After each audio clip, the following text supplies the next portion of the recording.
കാഞ്ഞങ്ങാട് ശ്രീ കല്യാൽ മുച്ചിലോട്ട് ഭഗവതി ക്ഷേത്രത്തിൽ 2012 ജനുവരി 31 മുതൽ ഫെബ്രുവരി 5-ാം തീയതി വരെ നടക്കുന്ന പെരുങ്കളിയാട്ട മഹോത്സവത്തോടനുബന്ധിച്ചുള്ള കളിയാട്ടം ഏൽപ്പിക്കൽ ചടങ്ങ് ബുധനാഴ്ച നടന്നു.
കാൽച്ചിലമ്പിന്റെയും പള്ളിവാളിന്റെയും വെള്ളോട്ടുമണിയുടെയും നാദത്താൽ ഭക്തിസാന്ദ്രമായ അന്തരീക്ഷത്തിൽ കല്യാൽ മുച്ചിലോട്ട് ഭഗവതിയുടെ തിരുസന്നിധിയിൽ തെയ്യങ്ങളുടെ ഉരിയാടലുയർന്നു.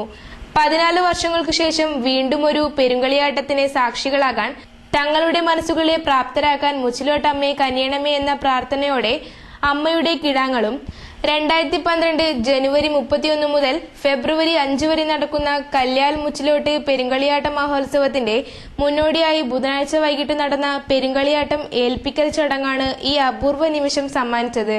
കുളിച്ചരങ്ങിലായ വിവിധ തെയ്യങ്ങളുടെ ദേവനർത്തകന്മാരുടെ അനുഷ്ഠാന ചടങ്ങുകൾക്കു ശേഷം ക്ഷേത്ര തിരുനടയിൽ വിരിച്ച പട്ടുശീലയിൽ ക്ഷേത്രത്തിലെത്തിച്ചേർന്ന ഭക്തജനങ്ങൾ തങ്ങളുടെ കൈയാൽ വകയുന്ന തുക നിക്ഷേപിച്ചു.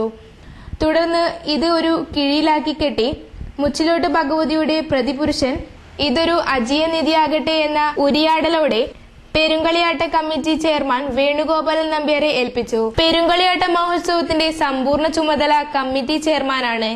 ദൈവമുഖാന്തരം പ്രശ്നവശാൽ കാണുന്ന മുഹൂർത്ത ദിവസം ഏൽപ്പിക്കൽ ചടങ്ങിൽ സാക്ഷികളാവാൻ വിവിധ കഴകസ്ഥാനികരും ക്ഷേത്ര കമ്മിറ്റി ഭാരവാഹികളും ആഘോഷ കമ്മിറ്റി ഭാരവാഹികളും മറ്റ് ഭക്തജനങ്ങളും എത്തിച്ചേർന്നിരുന്നു.